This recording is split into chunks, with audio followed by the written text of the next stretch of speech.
Hello, North Central Washington, and welcome to Network TV. I'm your host, Jenny Rojanasatian, and it's so great to be back in the studio with you today.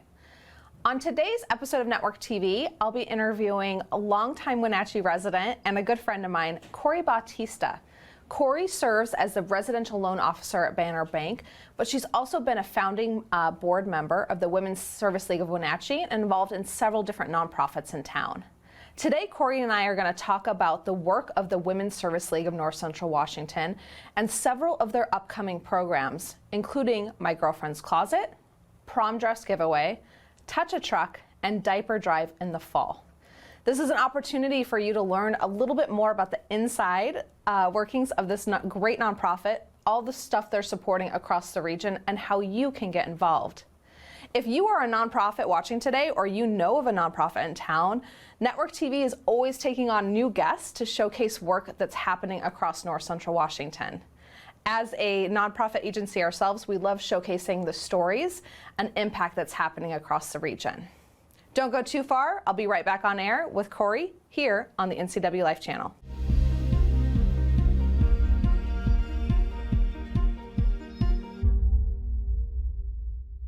And welcome to Networked. I'm excited to introduce my guest, a longtime friend, Cori Bautista. Thank you so much for joining us today. Thank you for having me. It's really fun to have you on camera. Yes. To talk about the incredible work that you do in our community.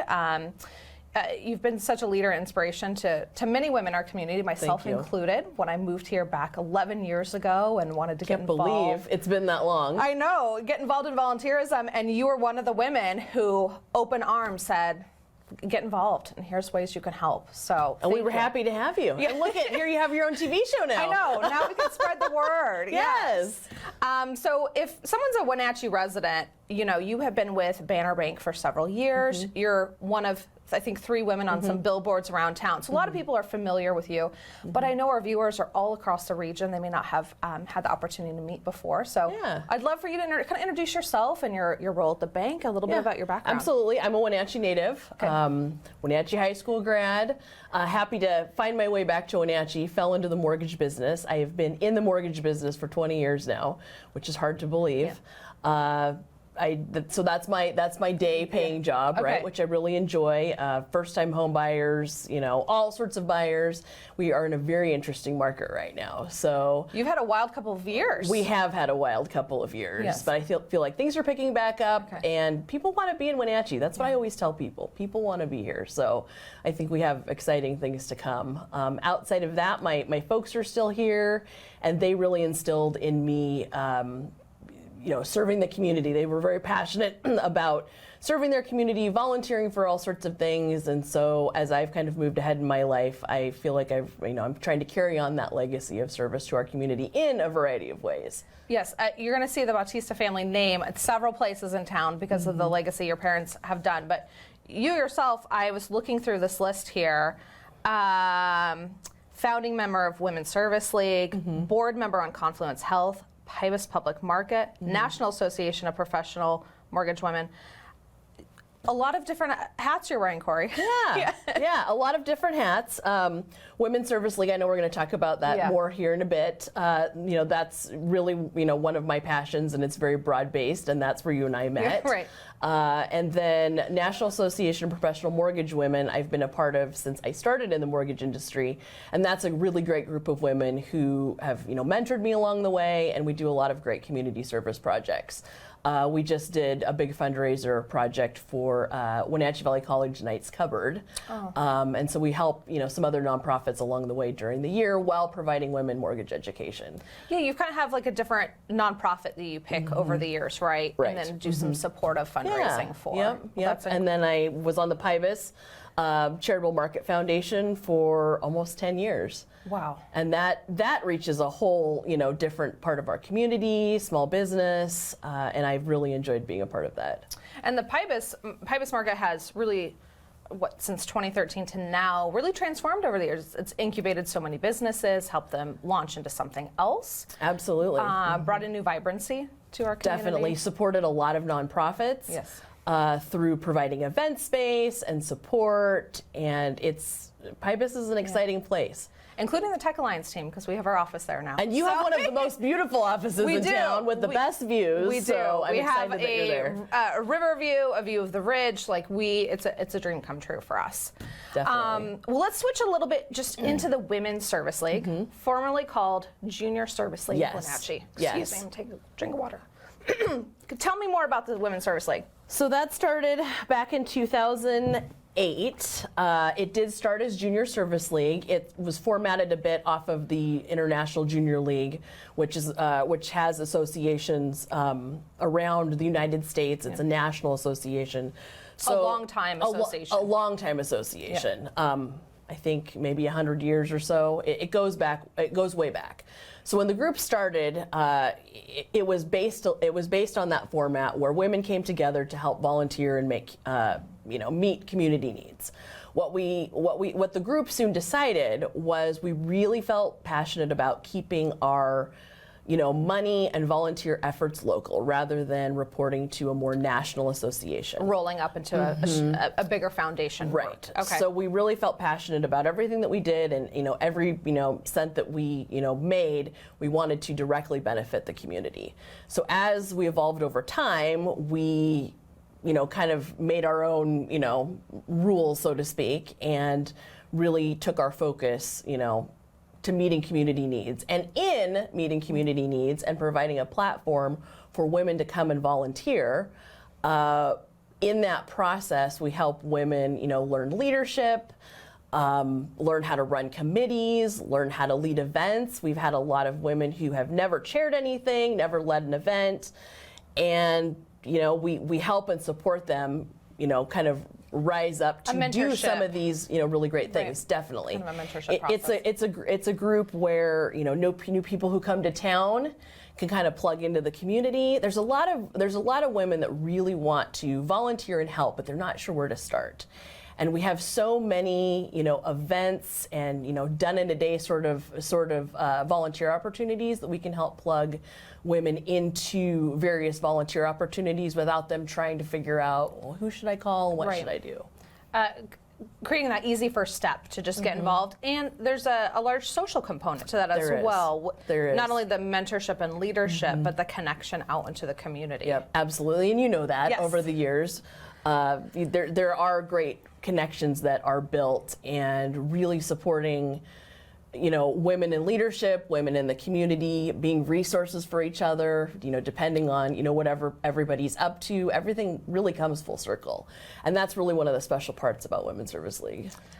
Let's tell the audience a little bit about we're gonna dive into all the different programs of Women's Service League in the next segment, but what is the ultimate kind of fundraising efforts going towards, and what are some of the organizations that are served as part of the mission? Sure. So over the years, we've built our fundraising efforts in really large ways, mainly through my girlfriend's closet. And part of our goal with Women's Service League is to have our money focused on helping women and children in town.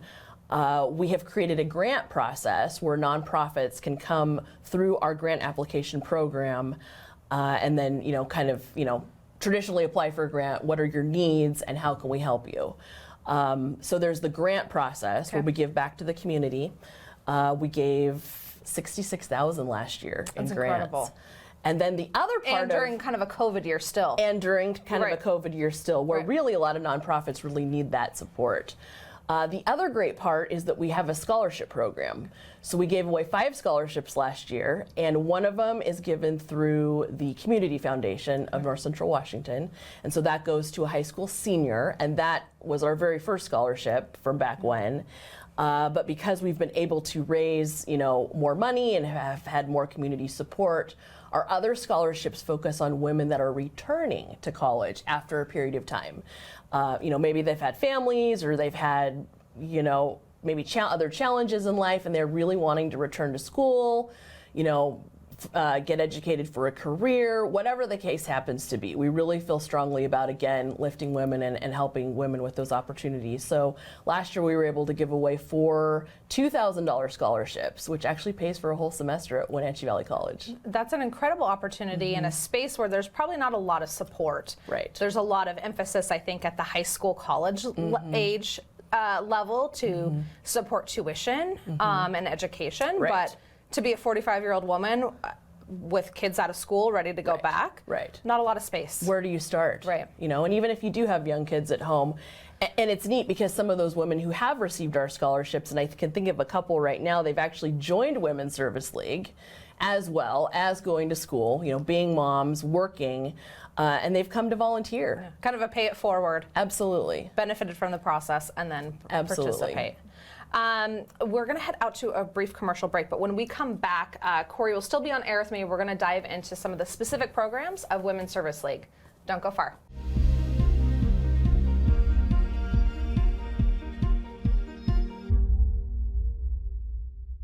And welcome back to part 2 of Network TV. I've been talking with Cori Bautista with Banner Bank, but we've been really focused in on all of your volunteer efforts, the Women's Service League of Women's Service League of North Central Washington. Yes. Perfect. Still used to old name. That's okay. On there, just like at the Tech Alliance, when you change names, those resonate for a long time. Absolutely. So there's kind of 4 signature programs underneath the Women's Service League, and we talked in the first segment about how the funds from those programs are going back into the community. Right. Which I think is a really important difference to highlight, because some nonprofits are fundraising for their own programs and events, which they have to. Right. And some nonprofits are fundraising to then kind of really disperse out. Right. And that's what Women's Service League's doing. You have a huge event coming up this month. Yes. Okay. Yes. So we're excited. My girlfriend's My Girlfriend's Closet 2023 is back in March. The last time we did it was in November of 2021. We, in the halls of the Town Toyota Center, we had to do it on the fly. Many folks may remember we were in what we call the old Hastings building. Before the COVID years, so to speak. So we had to pull the plug at that point. And then we kind of had to, get out of there. We quick threw it at the Town Toyota Center. We raised $75,000. That's amazing. Which is amazing. In 24 hours of shopping. This is women's new and gently used clothing, shoes, handbags, jewelry, accessories, all the things. And what makes it unique is that a lot of the items that we sell have, name brands, designer items, and everything is priced really reasonably. And people are excited to donate their nice things because they know that their donations will be honored and the money will be given back, to meet immediate needs in the community, help women. And part of during our shopping event, the last day, we actually invite women that come from the different nonprofit organizations that we support to come and shop for free. So they get a budget, a shopping budget, and then our members help them put together outfits, maybe for work or interviews or school. Maybe it's, an immediate need for a coat or whatever the case have you. So this event really it's a fun event for all the women in the community, but it's also meeting immediate needs during the event as well. And all of the products have been donated that you're selling, and you accept, traditionally, donations kind of come in year round. They do. Right? So if you are cleaning out your closet at home, don't put it in the landfill. Hang on to it and think of My Girlfriend's Closet as a great option. Absolutely, yeah. So it's great. It's environmentally friendly. Upcycling is a word I keep hearing. It's very trendy. Very trendy. To be, conscious with your spending and how you're purchasing clothes. And this year, you're at a huge location. We're at Wenatchee Valley Mall, which, look how far we've come. We have roamed around town over the years. From like a downtown shop. From a very small downtown boutique. It started very small scale, and the love of this event, what it stands for, and women just excited to give their nice donations to make a difference in people's lives. It's grown to the point of a 10,000 square foot, really kind of department store space in Wenatchee Valley Mall. That's huge. Congratulations. Which is super exciting. It's very exciting. So My Girlfriend's Closet, follow on Facebook, your website, you get all the details, hours of opening, etc. Correct. So you're going to want to go there. Correct. And then right after My Girlfriend's Closet, you dive into another event. Yes. So now that we're back to our regularly scheduled programming, as we like to say, we have Girlfriend's Closet. All the racks are set up. Once all of the clothes, go out the door, we immediately turn everything around and set up for prom dress giveaway. And this is a very special event. It was started by a gal named Amber Anderson. Maybe about 10 years ago, she was collecting prom dresses on her own in a van, kind of setting up a couple racks at high schools. She never was able to afford to go to her prom, so she felt very passionate about helping girls afford prom. And we all know everything is very expensive. Prom and dresses can be a couple $100s. Right. And so we said, hey, we can help you. We can reach more people. We can get more dresses. And so we started having it at Pybus the first couple years, and the line to get in was all the way down to South to the event center. I mean, there's such a great need. And so we decided to make things a little easier on ourselves, since we had all the racks up, that we would just do it after My Girlfriend's Closet, which puts us ahead of all of the prom dates in April and May. And we have girls come from all over North Central Washington, as far as Omak, Okanagan, Moses Lake. So when we talk about NCW really participates in both of these events. The dresses are free. Everybody always asks me, how much do they cost? Right. They're free. We have them in all sizes. Most of them still have price tags.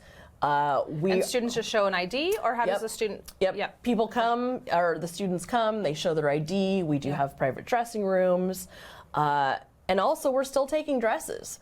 You can donate dresses at the My Girlfriend's Closet drop-off spots at Allstate, Heidi Huddle Allstate, and Town Toyota, or you can drop them by Banner Bank. And you can even donate dresses during the event. And it's amazing, a lot of the girls that come and get a dress will donate it back. I mean, and it just comes back through, Yep, and we have great raffles for dinner and hair and flowers and pictures to kind of complete the whole prom experience. And dresses are typically worn once, so it's, again, going back to that upcycle, get dresses that may have just been hung in a closet and never used again, back in. And let me tell you, even if you think, oh my gosh, I went to high school 20 years ago, nobody will ever want my dress that I wore, let me tell you, Jessica McClintock lives forever. Okay. That was my era of prom, and I will tell you, the dresses that you think, oh my gosh, like nobody's gonna like that dress, it lights up a girl's world, and it is so fun to see how excited girls are to try on dresses, find the dresses that fit. It's truly magic. It's a very special program. So that's incredible. That's coming March 25th and 26th. And you said opportunity probably for donations from restaurants, hair, nails, etc. So other ways to kind of support that. Yep, absolutely. Just a busy spring. Busy spring. Busy spring, because then you bounce into Touch a Truck. Yes. Which is an event I used to serve as a leader for. So much fun. Yes. And it's as you described, you touch a truck, right? Yes. So we go from designer clothes to ball gowns to trucks. So we are a diverse group. We cover it all. Dump trucks, UPS trucks, cranes, like everything. Yep. Law enforcement. Buses are always very popular. We even have a bookmobile. A lot of nonprofits come and set up booths, and so it's a great opportunity. It's a community event held at Wenatchee Valley College, and it's a great community event for families to come, bring their kids. Kids get to touch trucks, climb in trucks, and interact with the drivers that drive the trucks. They spend their time shining up their trucks and getting them down there, and kids really get an interactive opportunity at this event. Yeah, because what little girl or boy doesn't love seeing the trucks come down their street, and now they get to climb inside and honk the horns, and there's always a quiet hour. Yes. For those who might be sensitive to noise, but after that, it's a lot of robust and fun energy. Yes, so this year the date is May 21st, that's a Saturday, it's from 10 to 2, and we do have a quiet hour from 10 to 11 to accommodate those who have sensory issues, because once the horns get honking, I mean, it's really loud. It's very fun, but it's very loud. And so we found over the years that, there are younger kids or kids with sensory issues that can really enjoy without having the fear of a very loud sound. And the helicopters too. We had last year 3 helicopters landed. And so that's always kind of our goal, is to get the 3 helicopters. And kids get to go in the helicopters, not for rides, but they get to climb in. And there's food and all sorts of great community activities. And great for adults to geek out too, because how often do we get to see the inside of a helicopter? Right. That's and a lot of the dads, they're actually more excited than the kids. So this gives the guys an opportunity to come to an event. Yes. And then there's a little break over the summer. One final event I want to plug before we let you go, and that's this fall diaper drive. Yes, diaper drive. So diaper drive was really one of our first events. We kind of dubbed it a done in a day, where we are collecting diapers on an afternoon on Make a Difference days when it traditionally happens. A lot of people don't know that diapers are not subsidized by any government assistance, and diapers are an essential need, you know, for a child's health and wellness, and diapers and wipes are extremely expensive. So way back when, this was our first event, and over the years it's grown. We collect thousands and thousands of diapers and wipes. In the fall, people also donate money, and the money is then used to kind of do a restock in the spring. So we actually, earlier this year, we had the diaper toss, where people toss diapers onto the ice at the Wild game. Oh, I so love that kind of helps us restock the diaper banks. But it's a huge need, and a lot of people do not realize that they are not subsidized, and there's a real need for diapers in our community. So donate diapers in the fall, or donate cash, so that we can keep those replenished. So thank you for coming on air to share all the incredible work that's happening at the Women's Service League, an organization I've long loved and admired. Before we head off, where can they find the information on what's happening? Sure. So our website is www.wslncw.org, or you can find us on Facebook, Women's Service League. We're also on Instagram. So there's plenty of places to find us. There's lots of advertising going on all the social media sites, so we hope to see you at our spring events. Awesome. Thanks so much, Cori. Thank you for having me. To our community for joining us today. We'll see you next week on Network TV.